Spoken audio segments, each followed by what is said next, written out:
Hello, good morning. Welcome back. Thank you so much for joining me today.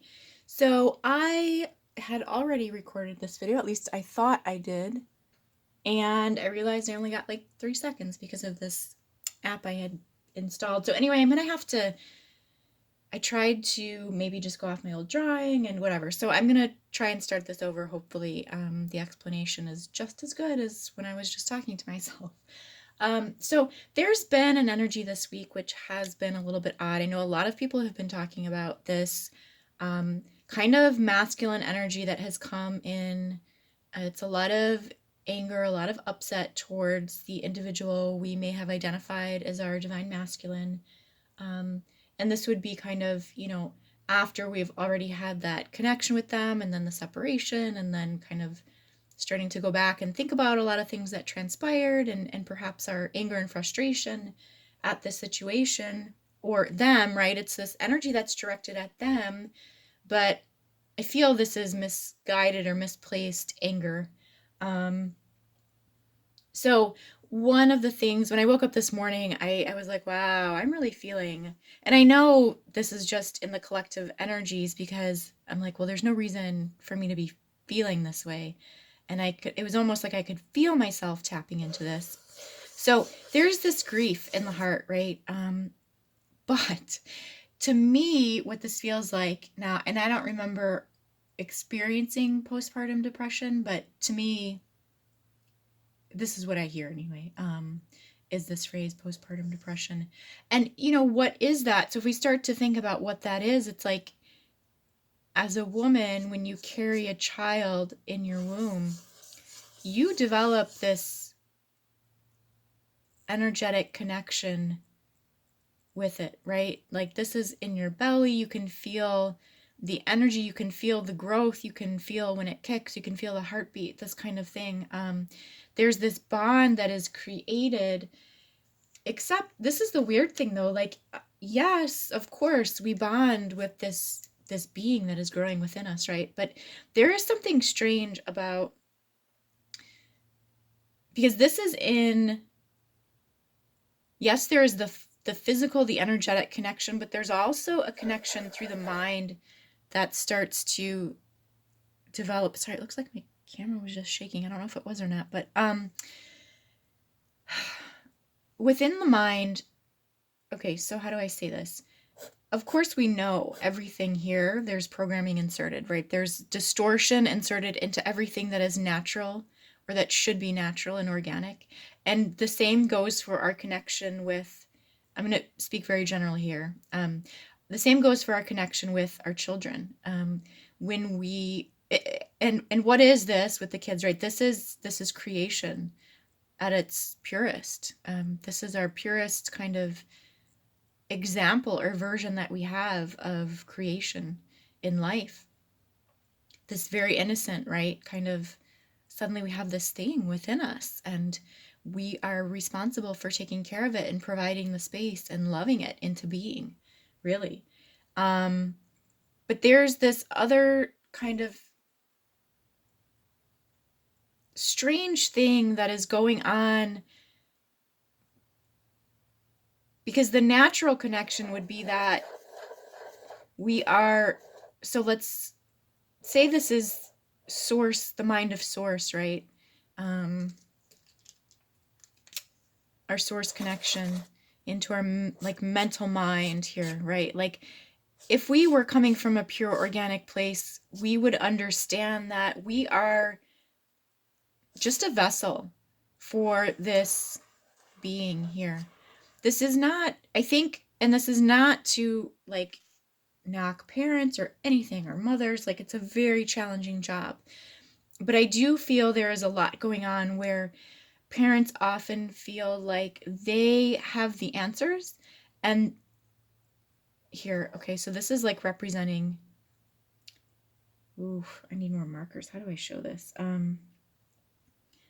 Well, I'll just use this one, but it's almost like parents get confused and they think that instead of being just the vessel and providing the space for this being to then develop into this like autonomous being, right? That is not you. It's not you. Like, we see this with parents so many times, right? They want them to be like mini versions of themselves. Like, this is what I know. This is what I'm going to teach you. Therefore, this should be your truth and your reality. And that's where so many of these struggles I mean, it's worse. It's harder than that, right? I understand. I'm generalizing here, but I think a lot of times parents, subconsciously, of course, think that they act like this is their role here as source, as the all-knowing, to bring this into here. And so what's really happening is like this mind of the human is hijacking this, what should be this true source connection, right? That truly the mother is the vessel. Both of the parents are providing a, or at least should be providing this safe haven for this little bud, this little seed to develop into this beautiful flower, right? To blossom and to grow. And yet oftentimes it's mostly like this flower just gets squashed because of all this societal programming then, right? And parents want to appear as being, well, nobody wants their child to show up with problems and issues, right? And so a lot of times what happens is we cover it up and we try to pretend. And again, this is not conscious. No one's doing this on purpose. It's all the programming here. But I'm getting a little bit off track because, so anyway, my point is that there is some weird kind of interception here where this should be normal and natural, that we are just being this vessel for the unfolding and development of this other being. Well, what happens with this masculine energy, or this person we may have identified as the twin, right, is like, I said this to someone the other day, that we have to remember that what happens when we meet this individual that has brought us so much heartache, we bonded through our wounding. And actually, okay, so this is making more sense as I'm drawing this the second time. It's this childhood, parental, whatever crazy thing is going on here. This is where we are bonding through this distortion of this projection of the other as being source, almighty. Bear with me.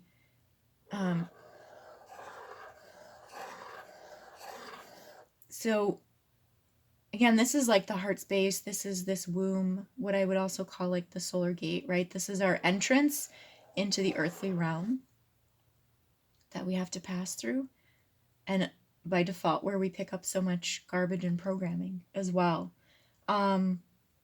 So when we bond with this other, now I know from my own experience, if I look back and I'm totally honest, I often felt that he was like my third child. And I often felt that, oh my God, this person is so damaged. I'm going to love him back into his true self, right? In the very beginning, I was like, my love is so strong. It's going to overpower any darkness that is here. And he's going to see, and he's going to understand. He's going to be so grateful to me for showing him the way, right? How sick and distorted is that really? But, in the beginning, it's like we think love conquers all. I mean, love does conquer all, but we're going about it, first of all, in a world that does not support that flow.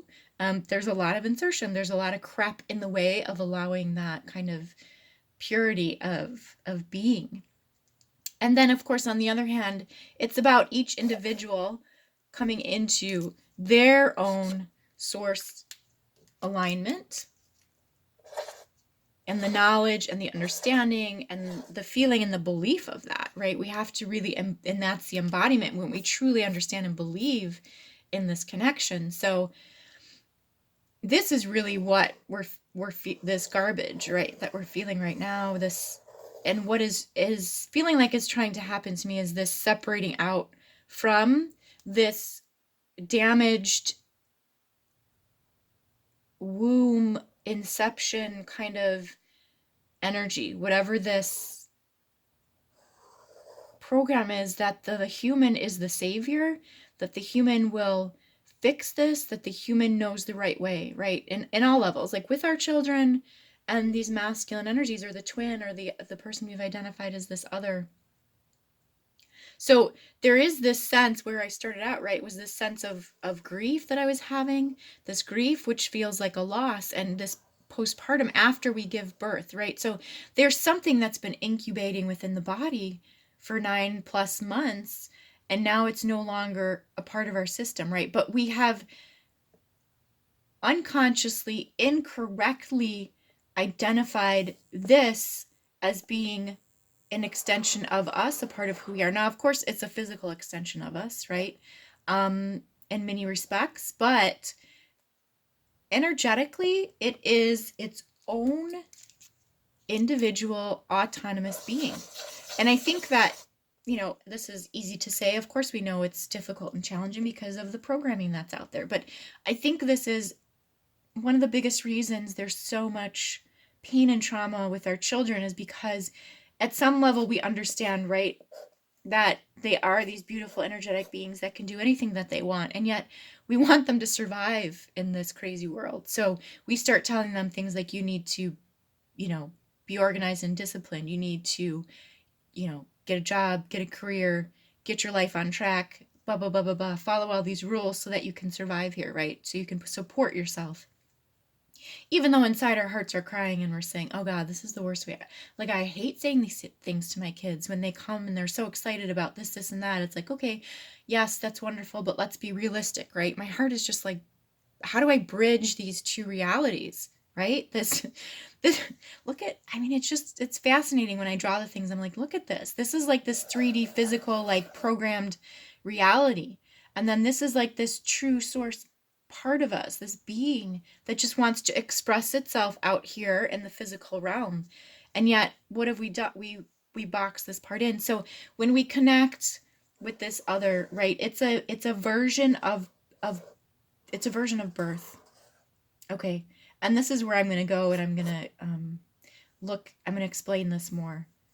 What are we actually birthing here with this connection? I'm going to continue this on the extended version. Okay. Thank you so much for being here. And like I said, I'll continue this further, but if this is where we end things today, it's been so wonderful to connect with you, and we will talk again soon. Have a wonderful rest of your day.